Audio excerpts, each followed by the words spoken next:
Right. Welcome to Bleav in Clemson Football. I'm Will Vandervoort. Thanks for joining us this afternoon. As always, our producer, Alex Dodd, is joining us. He's now in the official producer spot. Welcome, Alex. You're now officially part of Bleav in Clemson Football. How you doing? Good. It's good to be a part of it. Sounds like we both lost our voices this weekend. You at the Steelers game, I presume. Yes, me at the Steelers game. Sorry, I'm having a camera issue. Me at the Steelers game. Went to Atlanta this past weekend. Finally got to see a win in Atlanta because it had been a dry spell for me with my Pirates losing when I went to watch the Pirates play, and then I went and watched the Braves play a game one day. They got beat. They were playing the Nationals, and then I went and watched Clemson get beat to Georgia there, and so finally it was the Pittsburgh Steelers that came through and won a game that I went and watched in Atlanta. You exercised the curse of Atlanta, so that's good to be over the hump there. I did. So appreciate all you guys joining us. We got a pretty good jam-packed show today. Apologize for last week. I was not feeling too good, so we were unable to go on. My apologies on that one. But when the body says you got to rest, you rest, and so I had no choice. So anyway, today, just want to give you a heads up on what we're going to be doing today. We're going to have some news and notes. Got some news coming out of Clemson involving several things, and we'll get to that here in just a second. We're also going to have former Clemson running back Reggie Merriweather, now with the Clemson Sports Network as a color analyst. He does a great job with Tim Beret and Don Munson each and every week. Reggie's going to join us around 6:15. So stay tuned to that. He's going to join us for a couple segments and talk Clemson football with us. So he'll be coming on. And then if we have time, we're going to talk a little bit about what's going on around the ACC. Going to talk about Notre Dame and maybe give you some picks as before we get out of here this week as well. So we got a big show. But before we do all that, I want to give a shout out to our sponsors. But first of all, betonline.ag. BetOnline is your number one source for all your sports props and stuff like that. If you just go over to betonline.ag and check out their website, especially right now, they got with NFL started. You got all kinds of props there for that. You got the games bet on as well as they got the latest lines, and they got still money lines on if you want to bet, like, who do you think is going to play in the national championship game in college football? Who do you think is going to make the college football playoff? You can still jump on those as well. BetOnline is your number one source for all things football, NFL, college football, and also for your sports season, because basketball is about to get rained up. So you'll have the NBA here starting pretty soon. Alex loves the NBA, so he'll be all. Yeah, me and Will are just the biggest NBA fans that you're going to find in the universe. We watch every game, the league pass and everything in between. Yeah, everything. So get on over there to betonline.ag and check them out. Betonline.ag, where the game begins. Also want to give a shout out to Robert McRae and the folks at the ClemsonInsider.com for always sponsoring us and giving us a shout out, an opportunity to use their platform on their YouTube channels and Facebook pages. We do appreciate that. You can go to the Clemson Insider to get all the latest Clemson athletics and recruiting news. No one does it better than the Clemson Insider. That's where you'll find my work as well. So we appreciate you coming over there checking us out. So get to some news and notes here today. As you know, I got this guy named Cade Klubnik had a pretty good game last week, Alex, and he was named today. The Walter Camp Foundation announced Tuesday that Clemson quarterback Cade Klubnik has been named as its National Offensive Player of the Week for his record-setting performance in the Clemson 66-20 win against Appalachia State on Saturday. The junior was also named the Davey O'Brien National Quarterback of the Week as well. Klubnik was as well named ACC Quarterback of the Week, I should say. They used to do Players of the Week, but now they and he was the quarterback of the week. Yeah, which is a bunch of malarkey. The National Quarterback of the Week, National Offensive Player of the Week, but somehow ACC Quarterback of the Week. But I think that's kind of how these awards in the ACC are going to go for a while.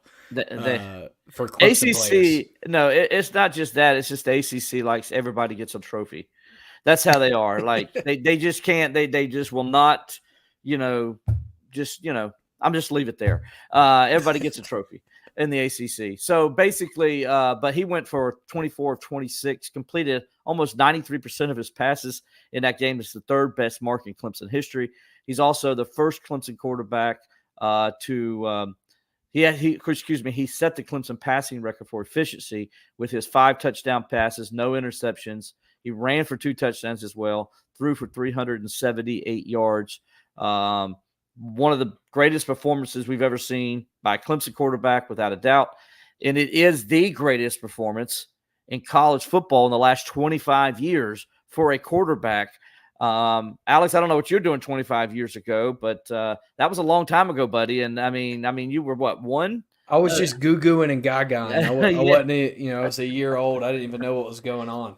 Yeah. So, and what I mean by that is his quarterback rating was the best quarterback rating according to ESPN Stats and Info since 2000. So that's something else, that here he was, last week we were wondering, man, what are they going to do on offense? And all of a sudden, pow, 5 touchdowns later, here they are. Yeah, I mean, really, we talked about how us in our private conversations talked about how we needed to see the Clemson offense get in a rhythm early in this game. I talked to somebody on staff, and they were saying the same thing, that they wanted to get the offense going early. And I don't know if you can get it going earlier than the third play of the game, throwing a 74-yard touchdown pass to Bryant Wesco, his introduction to the Clemson faithful in a big way, and then it just kept going from there. I mean, the offense was clicking on all cylinders. I think every Clemson fan breathed a sigh of relief in a big way with this game this past weekend. You're playing a group of 5 opponent, but man, it's hard to do that against air, what Cade Klubnik did on Saturday. Exactly. Who did that touchdown remind you of when he scored that touchdown on just the third play of the game, by the way? Sammy Watkins. There you go. That's the only freshman in my lifetime that's on his first touch in Death Valley has gone to the house for a big gain. And man, I mean, Cade Klubnik too. Talk about Cade Klubnik on that play. If you look at his release point when he let go of the football, there were 3 App State players around Bryant Wesco, but he made the right read and saw that he was going to torch him, and boy did he. Yeah, he did. And that's the thing that he did in this game. He was very decisive on what he was going to do. And we'll get into a little bit of that more here with Reggie here in a minute. But yeah, just a great performance by Cade Klubnik, and just really that offense just looked totally different. The best we've seen in 5 years, without a doubt. Other news and notes, we spoke with Dabo Swinney. When I say we, I mean the media last night. We spoke with Dabo Swinney, and he gave us some injury updates. First off, if you haven't heard, Peter Woods is day-to-day. If you remember, he got chop blocked illegally. Dabo Swinney wasn't happy about it. He sent the tape to the ACC. We asked Dabo, what does that mean when you send the tape to the ACC? Well, basically, it's just a slap on the wrist. Hey, guys, you need to see this next time. It's a huge disciplinary measure by the conference. When you I love Dabo's answer on that, though. It was pretty good. So if you hadn't heard that, go back and listen to that audio if you can find it somewhere. Somebody posted it. So Peter Woods is day-to-day. Wide receiver Tyler Brown, he also gave an update on. He is day-to-day as well. As you recall, he hurt his ankle there in the game against App State. So, and then the bad news, the worst news of the whole day is, and we pretty much probably knew it when we saw it on Saturday, was he's sitting on the sideline on crutches and by himself on the bench. And, you could just tell he knew then that it wasn't going to be good news. But linebacker Kobe McLeod is out for the season with an injury. Unfortunately for him, that's a tough thing to do, just second game of the season. And he had such a good spring and such a good fall camp, and was really actually played well against Georgia, I thought. And then this game played well early on. But sometimes this happens. It's the nature of the game. Really sad for him. Kind of got to talk about what that means for Clemson at linebacker. Well, I'll tell you what it means. It means number 47 is going to get a lot of playing time. Yep. That's what it means, right, Alex? I mean, he's going to have to step up now and be that guy at that middle linebacker spot. Yeah, no, absolutely. And you heard Sammy Brown today talking to the media, said that he actually doesn't have the green dot in his helmet, so that helps them. They don't have to scramble to find somebody else to give that to now that he's going to have to be on the field with Barrett Carter a lot. Mm-hmm. But going to have to step up. I mean, that's a tough position for a freshman to really step into and make a huge impact. You can see a freshman maybe go in at wide receiver, maybe go in at a skill position, but to go in at a physical position like middle linebacker, that's some big shoes to fill. And Sammy Brown definitely has the talent to do it, definitely has the physique to do it. We'll see if he has the technique and the knowledge of the playbook to do it in the way that he needs to on that side of the ball. But the good thing is he has plenty of good pieces around him to help him out. Yeah, and that's the one position where on that defense you didn't want Clemson to be in that kind of situation, right? Where they just really couldn't afford to, lose a person at linebacker, and now, so now Sammy moves in. He's the backup middle linebacker. Wade Woodaz and Barrett Carter are your two starters there. I think Jamal Anderson is still your Sam. But the way it looked like on the depth chart, actually Wade would move over to the Sam if they run a 4-3, and that's going to put Sammy Brown starting at middle linebacker.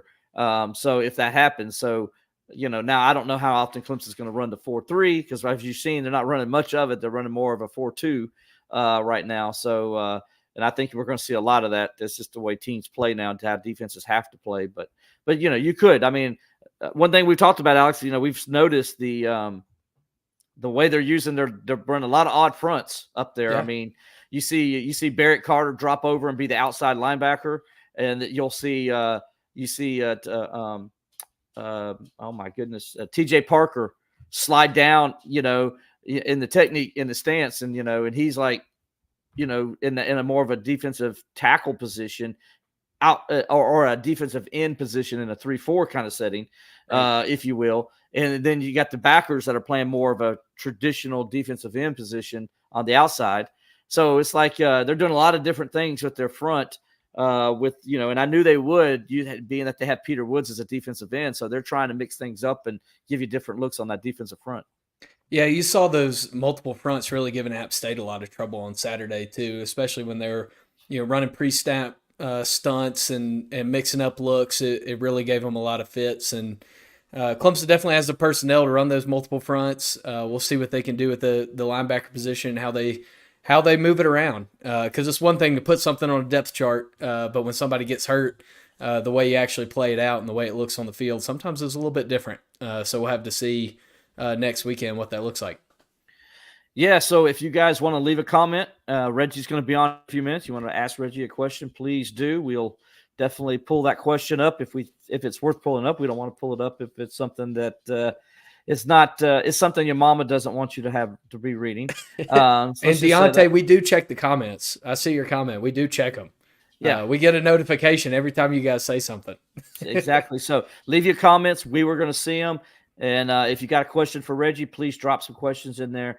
He'll be happy to answer them. We'll love it. If you got a question for me, Alex, we'll be happy to answer those as well as we, get you going here. Reggie, like I said, he'll be here in just a few minutes. Supposed to join us around 6:15. Looking forward. He'll be his first visit to the Bleav in Football Clemson podcast. So we're excited about having him on here.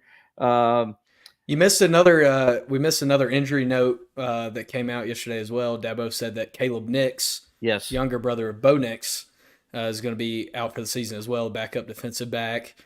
Suffered the injury mid-game, kept playing. Dabo said they didn't find out about it until the next morning. So another young man you hate to see go down, but for him, at least you got time on the back end that you can make up for it. But shows a little bit about the kid's DNA and his toughness. Thought it was just a hyperextension, kept playing through it. Turns out to be a torn ACL. Yeah, that's another one of those unfortunate things, and again, it's football and it's going to happen. You gotta have somebody else. And now the good news is they got a lot of guys back there at DB. They're fine. I mean, it's not going to hurt them too much in depth wise, but you hate it for him because you want him to progress as a player and get better, and maybe in a couple of years be in position. Another thing that nobody's really talked about that it could hurt Clemson a little bit in the first half against NC State is Venables is not going to play in that first half. As you know, he was tossed out of the game for targeting. I mean, really a boneheaded play on his part. Which, I mean, yeah. I was at the game on Saturday. Got the chance to be back in Death Valley for the first time since I graduated, and I looked at my dad as soon as it happened, and I said, "Well, he's gone." And he's like, "What are you talking about?" He didn't even see it, but just a boneheaded boneheaded play. Ball was gone, and just took a shot at him. Something you can't do, especially in this day and age of football. Well, as you see Sean Busby there, he's asking us, Alex, how optimistic are you guys that Clemson's offense will continue to play the way we saw on Saturday? Consistency, that is. I think you do have to take things into account of the opponent that you're playing and the talent that you have, and especially in that secondary and in that pass rush from App State, you have to take that into account. But I do think what this Clemson offense has been missing for the last 5 years has been confidence, and you haven't seen a big breakthrough confidence game. I mean, with maybe the exception of the second half of Kentucky in the bowl game last year, you hadn't really seen 4 quarters. And you saw the Clemson offense, the starters in particular in that first half, really find that confidence. So I think if you can string that confidence into the bye week and go in with enthusiasm and optimism, like you heard Cade Klubnik talk about a couple times this year, if you see him take that into the bye week, I think it's very possible you could see it against NC State. But yeah, you got to take it with a grain of salt. I think it gave people a lot of hope. It showed you what the players are capable of, what the personnel is capable of, and what the play calling is capable of. So we'll see what comes on the field next weekend at noon. Thankfully, they get a week to think about it and process it and work through it. What do you think, Will? Yeah, and again, we're waiting on Reggie Merriweather to join us here. So just wanted to, as far as the offense goes, I mean, I'm still under wait and see mode.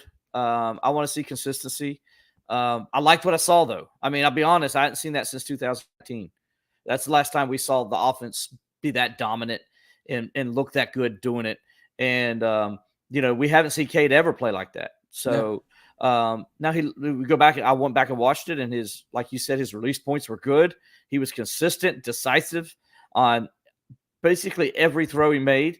The only throw that I thought maybe was like, don't throw that one, was the throw to Brenny Stroll, the first touchdown to Brenny Stroll. The hip pocket touchdown. The hip pocket touchdown. If the defensive back is looking at all on that play, it's an interception, or he at least knocks it away. That's a play I think Klubnik probably when he threw it's like, oh, maybe I want that one back.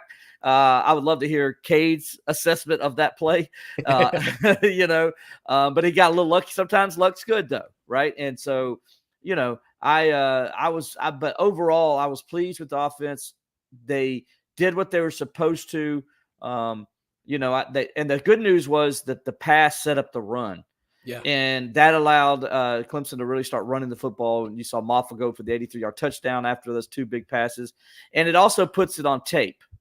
So, yes, App State's secondary looks very suspect. Their safety's out of position. But, you still got to make the play, and you still got to throw it. And that's going to cause defenses to now have to pay attention to that going forward. And I think that's the biggest benefit of what we saw the passing game is how it's going to be going forward.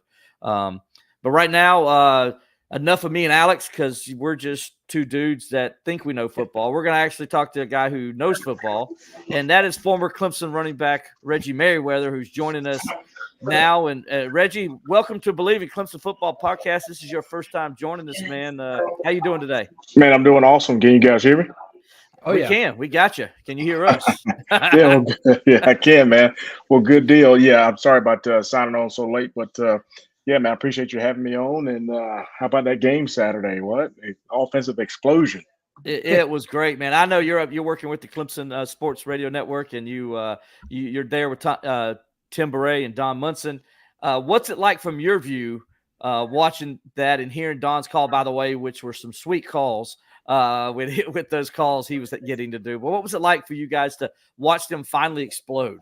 Well, I'll tell you what, I had to dap Don up and give him a handshake because I was like, man, you're speaking into existence on that first touchdown. And I said, man, how crazy is this? Now, I obviously watching, ACC history in the first half there with, most points and most yards. But, just sitting there and then, obviously Tim with his Bible almanac on the side there trying to whip it out and see when's the last time, Clemson scored this many points, yards, and, trying to find that in his notebook there. That was pretty cool. But I mean, who knew, right? So, just a great showing from Cade Klubnik, and hoping they can keep the momentum, going. Got to stay consistent though. Yeah, absolutely. Alex? Yeah, joined by Reggie Merriweather. Reggie, with your background in football, what do you think this does for a team's confidence on offense? Everybody knows that confidence is such a big key. What do you think this does for them going into the bye week with a lot left to play for? Well, see, here's the crazy thing. So, you know, you got to stay out of the comment section, right? I was telling them last week, if Wreck-It Ralph told me one thing watching that movie was never read the comments. But you gotta stay smart. You can't read your own press clippings. Just meaning that if you get caught up in the hype, you get caught up in the limelight. It's just not good for you. So it's a young wide receiver group again. What the product that they put on the field against Georgia.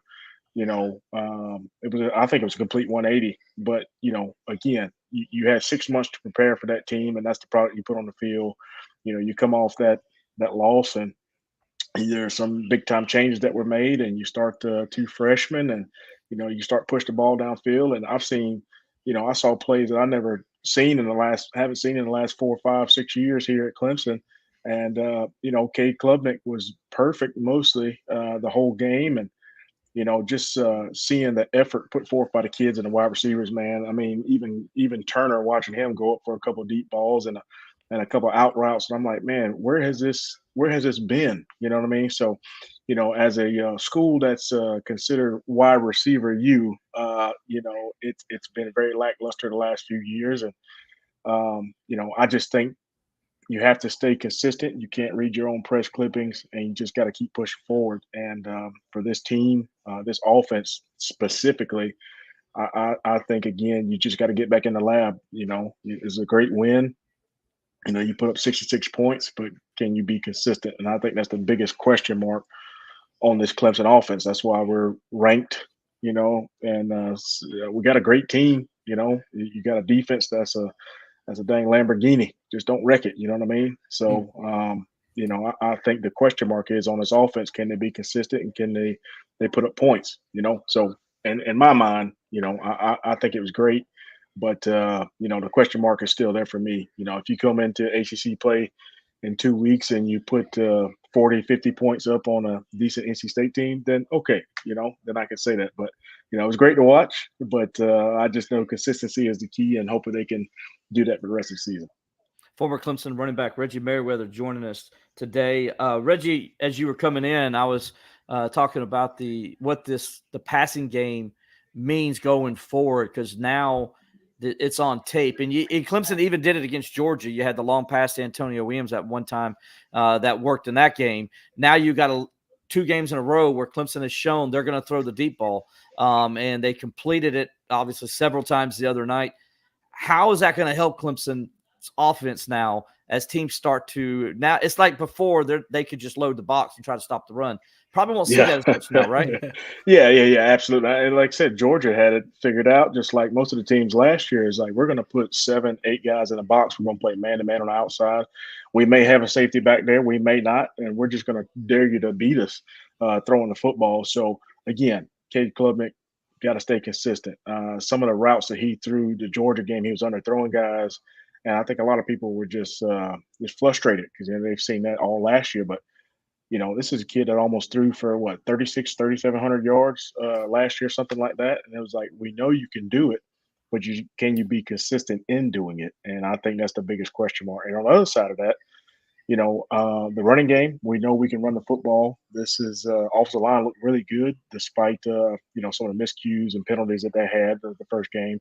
They gave Klubnik a good amount of time. I mean, if that's the best defense we're going to face, all season, I think they were adequate enough to, for him to drop back and do those, 30-yard passes. So, again, they ran some deep outs, they ran some post, and for the most part, they did good. They just couldn't execute. They couldn't complete the play. And I think that was the biggest gap. But you're not going to be able to load the box anymore. But it's kind of one of those things where you're just going to have to keep proving yourself every week, because the recipe is stack the box, play man to man, and that's what Clemson does, right? So we hope the blitz gets to you first before you get the ball off. But yeah, we haven't had a great deep ball threat, and oh man, since what T Higgins, Yeah. Ross fell off. So it hadn't, hadn't been anybody to, for the deep ball. So hopefully that's changed. And like I said, it just got to be consistent. But I'm hopeful. You know what I'm saying? I'm really hoping that you know, and even Turner, the first game he had a couple big time drops, but he even redeemed himself this game. So Mhm. again, I just hope they keep momentum going. And we got a lot of guys in that wide receiver room that got a lot of passes. I think Stiletto even had a pass in that game too. So just got to be consistent, and they got to keep pushing forward. And the play calling has to be consistent as well too. So just because it didn't it didn't work the first time, don't scrub it in the playbook. You got to come back to it at some point. And I think Riley and Dabo, have a thing now where, like I said again, I saw some plays that we haven't seen in forever. And if we're going to continue to push the ball downfield, I think Dabo's going to allow him to do that as long as we continue to connect, receiver to quarterback. Yeah, one thing I saw that was encouraging to me in the Georgia game was the plays were there. Yeah, Now, yeah. Cade missed on a couple, and you saw a couple wide receivers just lost the ball in Yeah. that light. So I wasn't and like you mentioned, the offensive line blocked. I mean, when they played Georgia a couple years ago, Georgia had 7 sacks on TJ Yep. Uiagalelei. They Yep. had 1 sack on Cade, and that was on Cade. It was definitely, and it was on Cade. So it wasn't the offensive line. So now we've played 2 games where Cade really hasn't been touched by the other team's defensive front or linebackers or whatever. And but he missed a couple plays in that game where he had guys that he maybe should have just took what Georgia was giving him. Yeah, absolutely. Yeah. And then I thought, obviously the receivers missed a couple plays. Not that they would have beat Georgia, but I think if they would have done some things differently, or executed a little better, it wouldn't have been as bad as it looked. I think, Yeah. And so I was encouraged a little bit, but I wanted to see, okay, could they make those plays? And they did that against App State. They made the plays. And I was going to say, I think you need to address the kind of the elephant in the room when we start talking about the last few years and what production we've been getting. People blame the wide receiver coach. People blame the quarterback coach. People blame the offensive coordinator. But people blame me. Yeah, that's what I say. So, I think it's a culmination of things. And even offensive line, we didn't have the greatest offensive line last year or the year before. I mean, even going back to when, Travis Etienne, his last year, you had almost a 2,000-yard rusher come back, and he only had almost 1,000 yards rushing his senior season. So I think it's a culmination of things. And again, they have the right coaches in the right spots now. But again, you just got to be consistent. You got to show up every Saturday. Now, having 6 months again to prepare for that game, I thought the product would have been a little bit better, but the plays were there. We were just so inconsistent. I mean, Cole Turner almost having an interception on the play he stops running. I'm trying to think of another one too. He had a couple drops in that game. We couldn't complete any speed outs. They were just smothering us on the outside. So Cade either had to dump it down to Brenningstool, which he had a couple drops. We had a couple off the line, false starts that pushed us back, and Cade underthrew some guys. His first pass from the line of scrimmage was in the dirt. So it just a culmination of things. So. Putting up 66 points, that's all good. And people can talk about, the sample size there. Okay, it was Appalachian State, but App State's a pretty good team. So, again, you got a very good NC State team coming in here in 2 weeks. And Dave Dorian, if he knows anything, he talks about all the laptops and everything else on the sideline. So now they can have iPads. So that's legal now. But you talk about that, how good that defense was last year and the parts that they lost. But even they look a little shaky the first couple of games. They still have some really good athletes on that team. Mm-hmm. But your defense is going to hold up. Now, can you score 21? Can you score 28, to put the pressure on them to, drop that pass so, Clemson's dogs can get after it on the front D line. So that's going to be my biggest, question mark is, can we be consistent? And I keep saying consistency because we've all seen it. We've all seen this offense come out and play well and then just absolutely lay an egg, the next week. They finished the season strong last year with the 5 wins. They had a comeback win in the against Kentucky, and knowing that we should run them off of 30 times a game every game. But if you have a passing attack like we did on Saturday, you can air it out and you can get those guys back off the ball. So that'll open up the running game. So, like I said, I'm hopeful. I just want to see these guys continue to show effort, continue to go out there and just play their hearts out. So. Reggie, I'm good with a game that's played in the dirt all day as well. Yeah. But it was good to see the passing game. Reggie, how do you kind of, as a former player, as a broadcaster, how would you keep the season in perspective so far? Obviously, it's 2 games. You played the #1 team in America, and you played a G5 at home. Just how do you kind of keep the season in perspective going into bye week? Well, there's a lot of football on TV, and man, there's a lot of teams that went down this past week. I think the biggest fumble of the season was NIU and Notre Dame. I mean, you talk about reading your press clippings and listen to talking heads on ESPN. You're a 28, almost 29-point favorite, and you come out and you lose on a late field goal.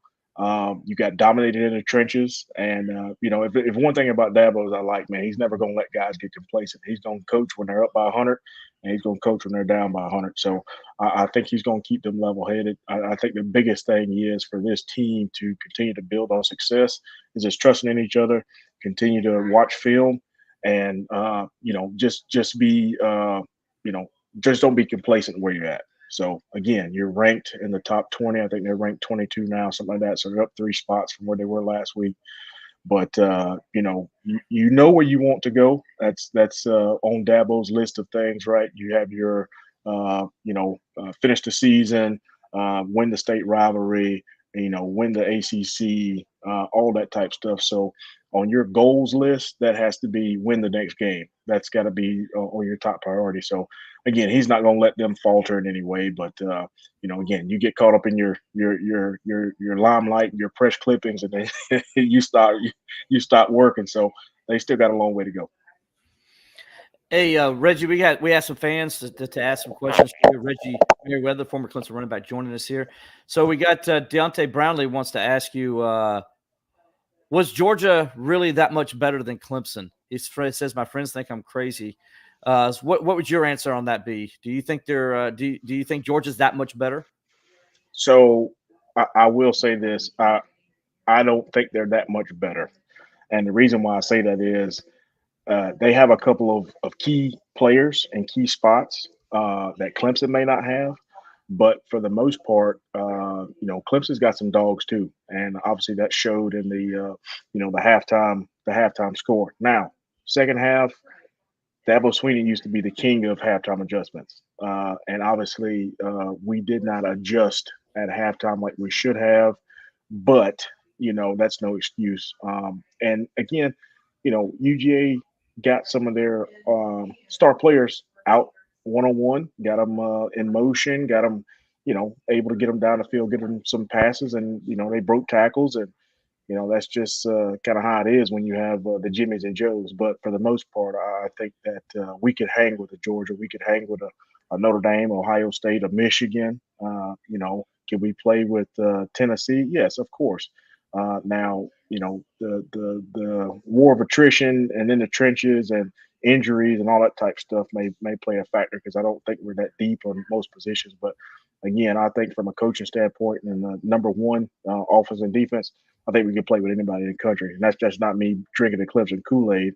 I just think we're well coached and we've got enough talent on the outside and in the trenches to play some of these bigger teams. Casey Crowder wanted to ask you on the offensive line, to review the offensive line through 2 games. Your thoughts on them? Well, I would give them probably a B-. I think, again, like you said, that sack was okay during that game. They didn't give up any really big-time plays. Now, they had some false starts and some miscues, but, I mean, it's the first game jitters. You're playing the number 1 team in the country, so you're going to have some of that. Now, this second game, I would probably give them an A+ just for the simple fact, man, they could do anything they wanted to. They picked up blitzes. They did just everything. They gave Cade a lot of time in the pocket. And, just watching them, all the miscues that they had last week, stepping the wrong way, blocking the wrong guy, that didn't happen this week. And I don't know if that's just because they, got the ball off fast or they weren't blitzing that much, but they looked like a complete unit that's been together for, a couple years. But they actually really look good. So, I give them a B- for the Georgia game and an A+ for App State. Reggie, kind of looking ahead past the bye week, this NC State team, obviously they came out and kind of faltered against Western Carolina, struggled to find a rhythm, and then everybody knows what happened last week against Tennessee. What do you kind of see from this NC State team, a matchup that's looking now a lot different than it did in the preseason? Oh man, I don't know. They got the Concepcion kid, and that's about it on offense. He's their go-to guy. I want to say he's like the Swiss Army knife, man. He could probably play running back too if they needed to, but he plays all the wideout positions. He plays slot. They have him in motion, running screens, running outs, running bubbles. He does everything for them. So as far as a offensive standpoint, I think that's the only guy they have. Now they lost a lot of guys on defense last year. What is the linebacker number 11? When he Nate like Wilson? when he like that ACC the defensive player of the year or something crazy like that. Yeah. I mean that kid was out of all the games that I watched last year, he was probably the most active as a defensive player. And he almost reminds me of like Barrett Carter because he was on every tackle. He was in every play. Mm-hmm. He was a ball hawk. Not only was he, a great blitzer, but he's great in pass coverage too. So, obviously he got drafted, so he's a big time player. But, I think they lost a lot of guys. They lost a corner. They lost him and a couple of interior D linemen. So, like you said, going back to that first game they played with Western Kentucky, I was like, man, they're either sleeping or they just hadn't hit the gas yet. And then they pulled away at the end of the game, but they got absolutely throttled by Tennessee. And I'm surprised nobody's talking about that. They talk about us getting beat by 30 at Georgia. But, my goodness, Tennessee gave them basically all they wanted. And, that's –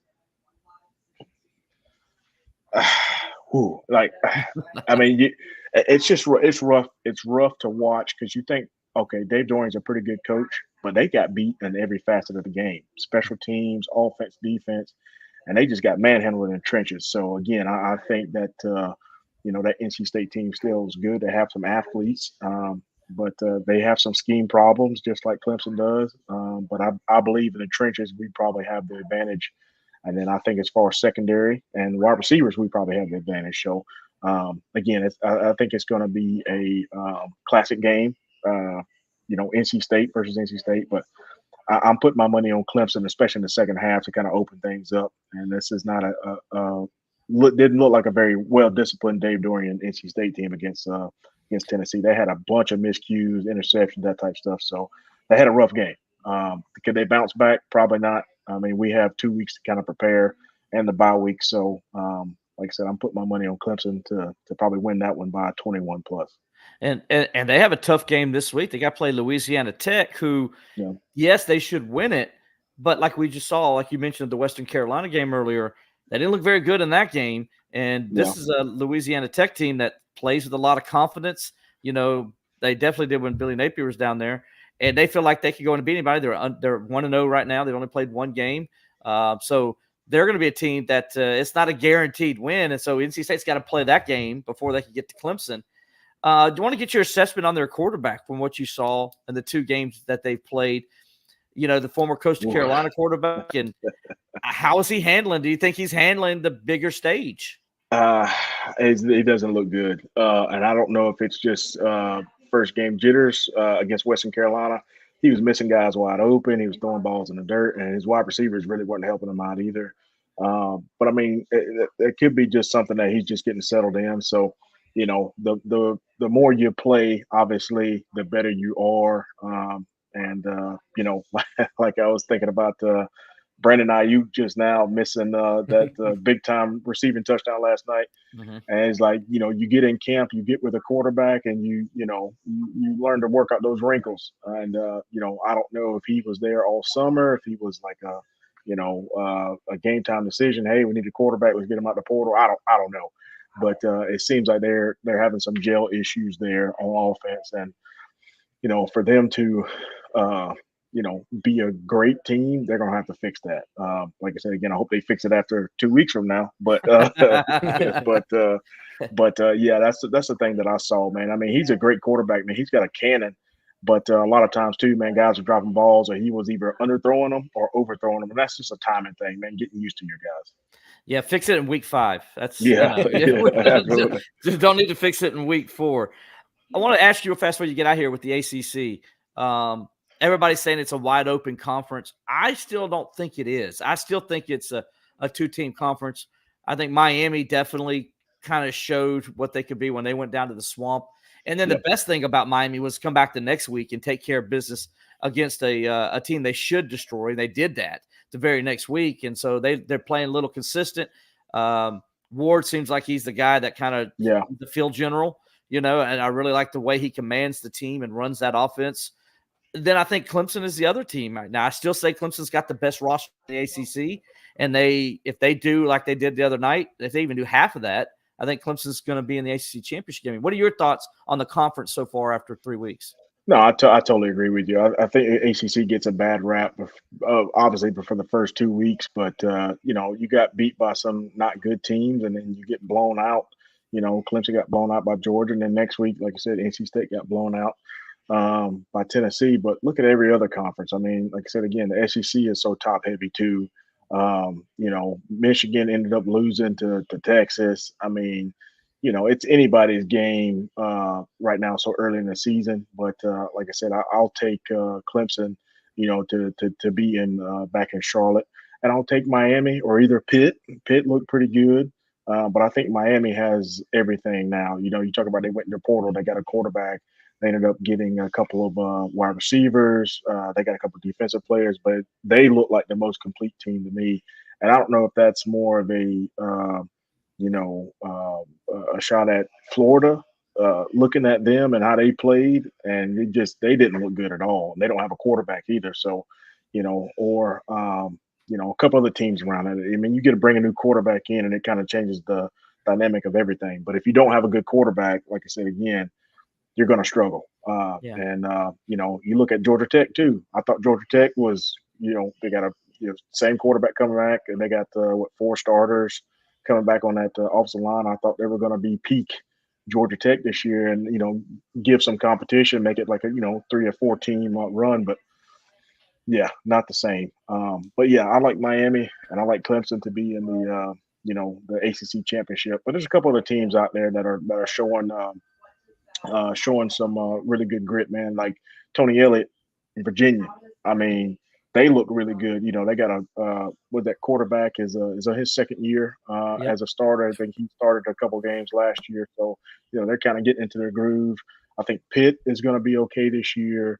I don't know what happened to Virginia Tech. I just don't know what's going on with them. But like I said, man, you got some really good quarterbacks still in this league, and you got some really good teams.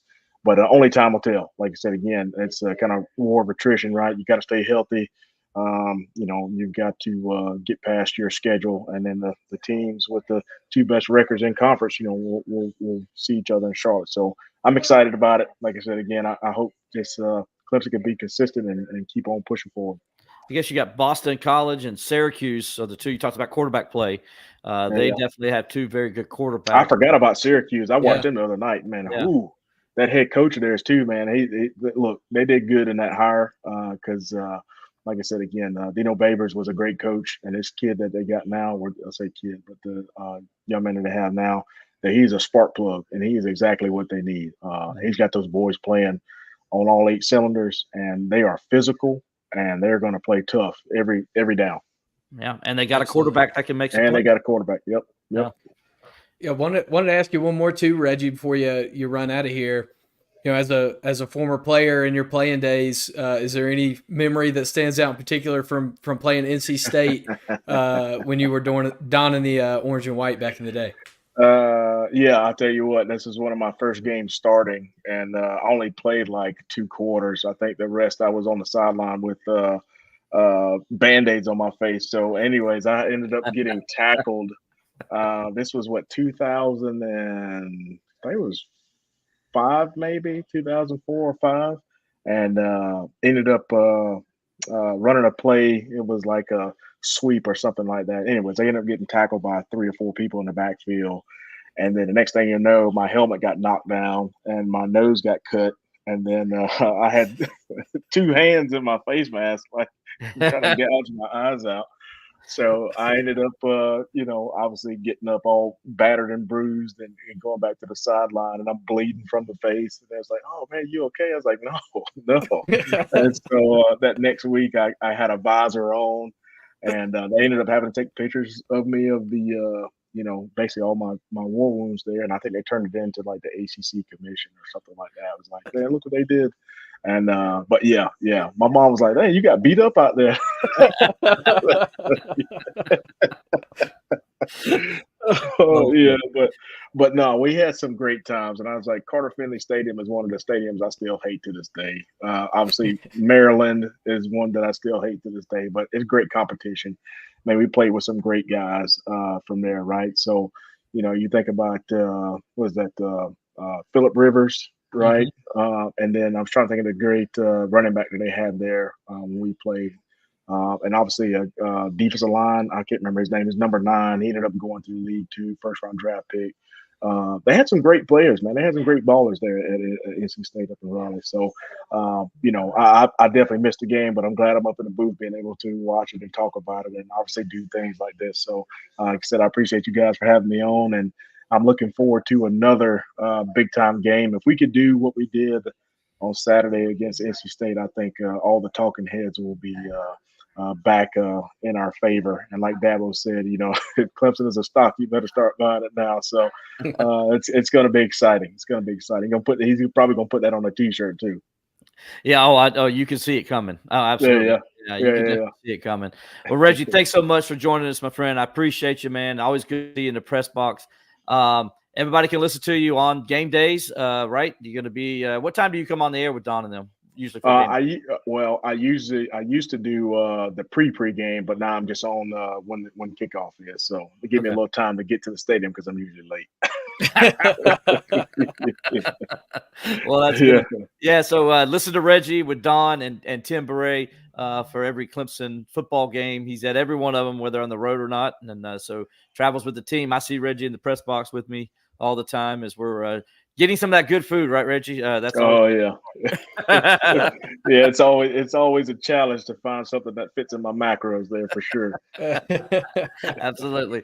All right, Reggie, thanks so much for joining us, man. Well, I'll see you over in the press box in a couple weeks here. Yes, sir. Will do. Thank you, guys. See you. Appreciate it, Reggie. All right, see you later.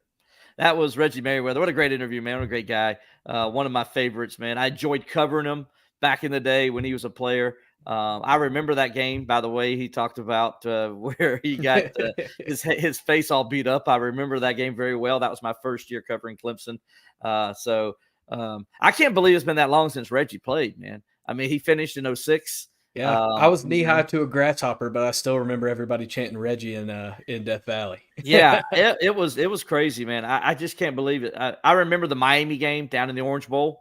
He played a big role in that win, that come from behind win for Clemson. I believe they trailed 17-0 in that game, and they came back and won 24-17 in overtime. Unbelievable, And Reggie, I think, scored 2 touchdowns, and if I'm not mistaken, he scored the winning touchdown. If I'm not mistaken, as well. Yeah, somebody in here was asking if Reggie has any availability left so he can get 2 or 3 touchdowns. Maybe he has a COVID year in there somewhere. Who knows? I didn't want to mention it. Maybe we'll get him on for the South Carolina game later, but I didn't want to mention, talked about how dirty guys are in those piles. And that's that 04 South Carolina game. Speaking of being dirty in the pile, that's what started the brawl. A lot of people think it was the other way around, but Williamson was just retaliating the way his buddy was getting abused by the Gamecock defensive lineman on that previous drive before that put the game away. Anyway, but we won't get into that. If he brings it up, we'll talk about it. But if he doesn't bring it up, we won't talk about it. Yeah, we won't get into that. Anyway, so but that was awesome. Great interview. Appreciate Reggie Merriweather being here. You guys, like I said, listen to him on the Clemson Sports Network when the Tigers play. I know one person on here said that they'd love to they said they appreciated him being on here, and when the games are on TV, they mute the sound and listen to the roar. And Reggie and Tim and Don Munson. So, which Alex, I think that's what you do too, is what, right? Yeah, that's what I do. Football season, baseball season, basketball season, it doesn't matter. I'd rather listen to those guys than some of these other guys. There's some guys I like too. Don't get me wrong. There's some TV broadcasters I like, but I know the ones we don't like. There's some that I don't like, but we're not going to go into that either. No, we can go into that off chat. Yeah. When we get off the air, we'll go into that. Well, Alex, I wanted to ask, we got a few minutes here before we get off here. Notre Dame, Reggie mentioned it there. Me and you talked about it. I think you asked me the last time, was Notre Dame for real? Did I think they were? And I told you I thought they were not. I didn't think they were a college football playoff team. I like to say that I'm right because Northern Illinois went into South Bend, as Reggie said, as a 28.5-point underdog and knocked off the Irish 16-14 in a game that really could have been bigger than that, because I think Northern Illinois blew some opportunities. Absolutely. And let's also point out that, the officials gifted Notre Dame an extra 30 seconds on that third and 2, where the running back just piled through the Notre Dame defensive line to get the first down, and they marked him about 1.5 yards short. But, it didn't end up mattering. But that kind of encapsulates what happened in the football game. Reggie mentioned it. I mean, Northern Illinois went into Notre Dame Stadium and dominated the Irish in the trenches. That was the difference in the game. If you look back a week ago, Notre Dame did the same thing to Texas A&M, right. And really, lived with that identity of being the dominant team in the trenches. But I don't know if they woke up on the wrong side of the bed in South Bend, if it was a little crisp in the air, maybe they weren't feeling it, maybe they're a little sore from the trip to Cal State. I don't know what it was, but they didn't have the same juice in the trenches. And the Huskies, they went in there ready to play. Huge win for that program. Man, it was awesome seeing the coach getting interviewed after the game, crying. Just the emotion and passion that he had for his team was great to see. But yes, Marcus Freeman, that's 2 losses to Group of 5 opponents in Notre Dame Stadium in his tenure. If you remember, they lost to Marshall, and now they've lost to Northern Illinois, and that's not a recipe for success in one of, if not the most historic program in college football. And by the way, we didn't hear from our friend Matt at all. He did text me about something something unrelated, and I responded to him and said, "Hey man, I'm surprised your phone's working this week." We got a buddy of ours who covers Notre Dame. That's we all give each other hard times, and so it was. He gives us a hard time too about everything. About everything. So especially Alex, especially me. Anyway, let's before we get out of here too, let's talk about the ACC just a little bit. This week's going to be a big week for a couple teams. Florida State hosting Memphis at home. As I mentioned earlier, Louisiana Tech is going to Raleigh to play NC State.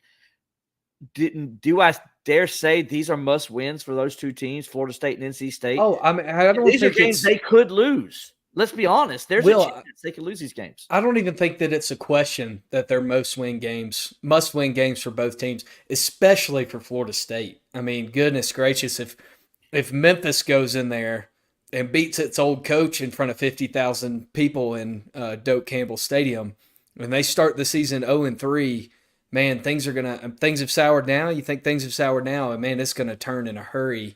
If they don't take care of business. And honestly, if they don't take care of business convincingly against a really good Group of 5 opponent. And they got a dilemma there because the fans want to see the other quarterback, the freshman. And I get that and understand that. But somebody ponied up like $1.5 million for DJ Uiagalelei. And so if you're Coach Norvell, you got to make a decision. Like, do you go with the younger guy who's your future that you can develop now? Or do you have to bring in the guy and keep playing the guy that because somebody played him? And then how long do you go with DJ? If DJ comes out and struggles, in this game, do you yank him and bring in the freshman at that point to play? I mean, what do you do? I mean, I think you have to. I think the guy that gave the $1.5 million would probably tell Mike Norvell that he has to if it starts out the way. You're about losing an investment. Ooh. Yeah, I mean, but the way that it's been going, it's been ugly. what was he got? 1 touchdown pass and 1 interception. I mean, it's like he hadn't even played, and he's played 2 games, 2 conference games that they lost. And you talk about getting dominated in the trenches. That's what Boston College did to him, and boy, it was ugly. What does Memphis like to do? They like to run the football. They like to run the ball. Now, the good news is they don't have a quarterback that can hurt them like Georgia Tech and Boston College have. They don't have that running kind of quarterback, but they like to run the football nonetheless. And Florida State right now is dead last in the ACC against the run. So that's going to be interesting. NC State against Louisiana Tech on Saturday. Both those games are noon, by the way, so you know what we'll be doing. Watching them at 10 a.m. is what we're going to be doing. Will's taking the trip out to Colorado this weekend for bye week. We're going to go to the Steelers-Broncos game on Sunday. Will's going to go to 2 Steelers road games in 1 year. Back to back. So we're looking forward to that, but definitely going to have our Steelers home game with the Ravens when I go cover the Pitt game in November. So I'll get 3 Steeler games. First time ever 3 Steeler games in the same season. We're definitely going to have our eyes locked on those games on Saturday. Another thing I kind of want to bring up, get your thoughts on is College Game Day. What are your thoughts on their decision this weekend to go to Columbia? I'm a little surprised. You got Alabama, Wisconsin going on. What other big games you got going on around the country? Let me look at the national. It's not the best week for games, but it's definitely a kind of an interesting decision. Boston College, Missouri. I mean, I get it. That's not a big TV game, but neither is South Carolina, LSU. Notre Dame, Purdue could be interesting. Georgia, Kentucky, no, that'll be a blowout. By the way, how many points does Georgia beat Kentucky by? And how many points does Kentucky score? I'm going to say none. Yeah, I think a lot of people were thinking that College Game Day was going to go to Lexington for Georgia, Kentucky, if Kentucky won the game, and then South Carolina won and dominated, and really threw a monkey wrench into ESPN's plans. And that's kind of what the last second decision. But hey, good for the Gamecock fans, man. I'm sure it'll be a great environment. First time in 10 years, they said, right? Yeah, it's been a long time. I can't believe it's been 10 years. I can't believe it's been that long since they've been down there. But I guess they really haven't had many good teams down there. It makes sense. And they're off to a 2-0 start. Carolina fans, they think they can win this game. I mean, and they've been saying it all summer that they're going to beat LSU. If they do, it really changes the narrative around the program early in the year, because a lot of people are thinking they'd be sitting here at 1-2, especially after that Old Dominion game. Speaking of which, Virginia Tech goes to ODU this weekend. I don't know why they keep doing Virginia that. Tech going to Old Dominion again. How many times are they scheduling these things? How many times are they going to do that? You figure Frank Beamer would have drove up there and told them, what the hell are you doing by now? You're Virginia Tech. You don't go to Old Dominion. I mean, you're a program that's played for national championships. You've won ACC championships. You won Big East championships back in the day. You don't go play at Old Dominion. Old Dominion should come to you. Whoever is scheduling that should be fired. This is a weekend that, you look at the slate and you don't think the games are going to be that good. But this could be one of those weekends that happens at the beginning of every football season that kind of surprises you. Where you have some barn burners you weren't expecting, you have some upsets you weren't expecting. So I'm kind of interested to see what happens while we're sitting somewhere with like 15 televisions on Saturday morning. Yeah, I'm looking forward to it, man, just to watch football and not have to work and just watch football.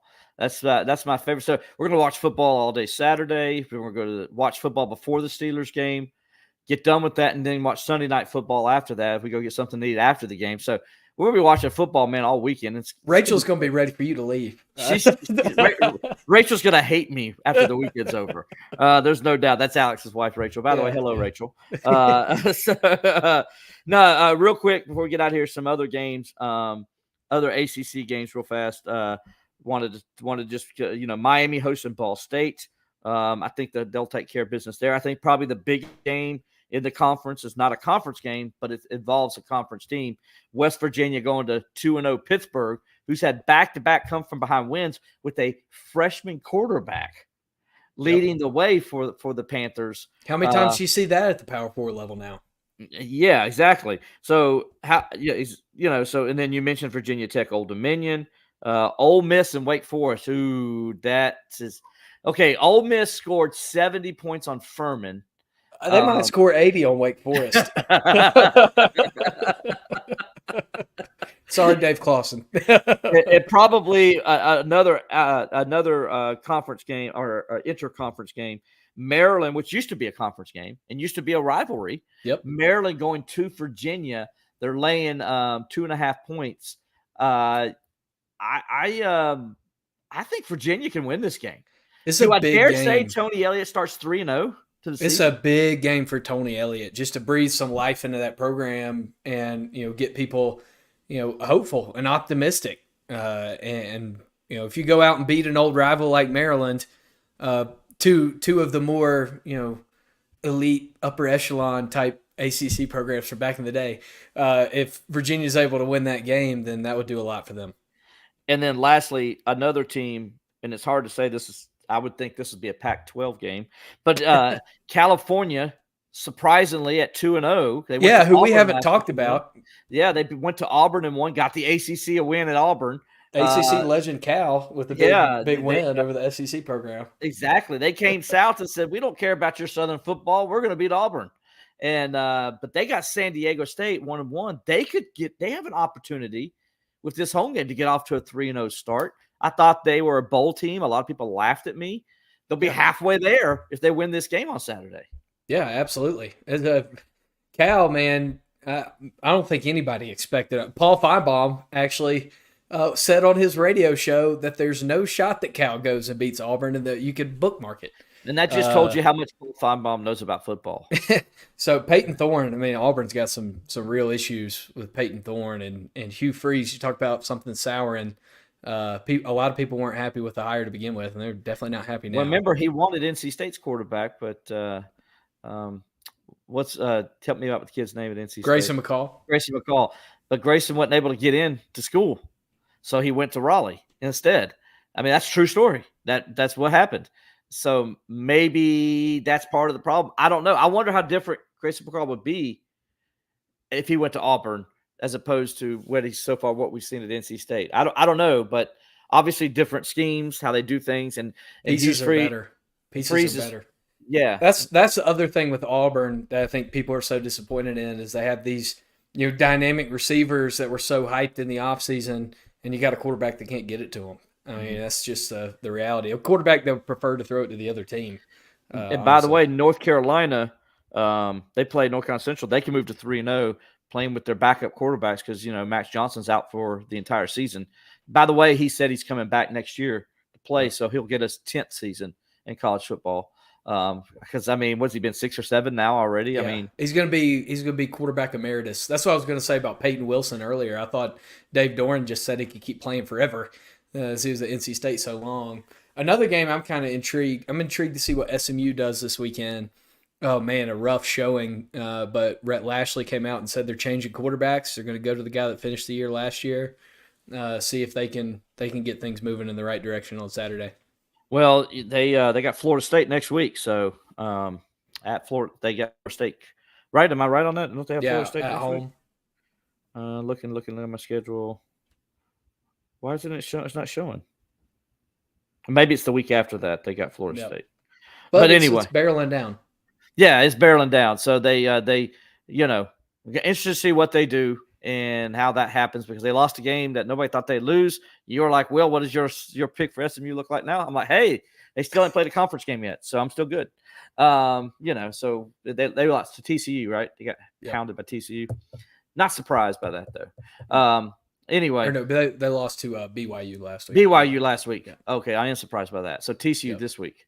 Yep. Then okay, yeah, big game for them. It's like it was talk about a rock fight. That game was a rock fight. 2 scores for each team and just nothing really doing. So, well, 2 weeks, 2 very lackluster performances by the Mustangs. So not a good start in their ACC debut season. Anyway, all right, buddy, we're going to get out of here. I know you got stuff to do, and I as well.